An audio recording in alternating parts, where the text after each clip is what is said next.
It's about understanding what the end goal is, how the work happens, and using the tools to make that experience better for the people, for the organization, so everybody can have a better experience in their work life.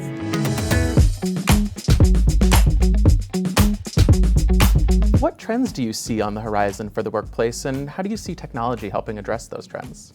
So there's a few things. I think one is just skills. Everybody's talking about what skills do we have, what skills do we need on the personal level and on the organizational level. So being able to understand what's needed from a strategic workforce planning perspective and what you have. I think from a trend standpoint, connecting that. If you have internal talent, being able to move them in, and that gives people an opportunity that maybe they wouldn't have had in the past. And that's becoming more and more prevalent, where companies used to just post externally, and now they're looking internally to try and make those matches. I think that that's one big trend.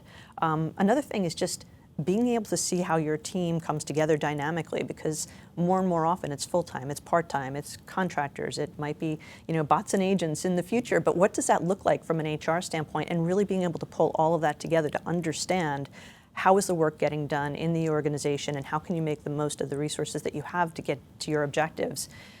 And I'd say another thing is just the extensibility of data, thinking about all of the data that HR holds and how that can be such a strategic part of what an organization does, connecting it to finance, procurement, any of the other systems that companies have, so you can make bigger decisions around what the business is doing. HR is has a seat at the table from a strategic standpoint now, and having that connection of all of the data pulled together to make those bigger decisions is really critical. Yeah. How do you see the pace of innovation, the pace of change affecting innovation? I think there was really kind of a flip was switched with COVID around both how people worked, but what innovation needed to do in order to support that. So people suddenly started to work from home. All of that change happened so rapidly, and we were really reacting to it. And I don't think it's slowed down since. When you think about, from a compliance standpoint, when you think of all the changes that are happening in the world and how people are working together, and then AI shows up. So now I feel like there's really kind of a push-pull between people really being legitimately excited about the opportunity to work with AI, what it could bring for them, but also having the offsetting concern around, well, I also understand that there's risk, there's data and privacy concerns and things that I should be thinking about as I'm doing this to make sure that I do it in a responsible way for my organization and for my people.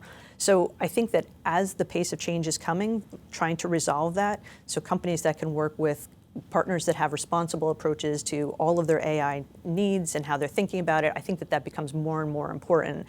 And just making sure that they're not missing the window, but also doing it in a way that's going to protect them and their organizations.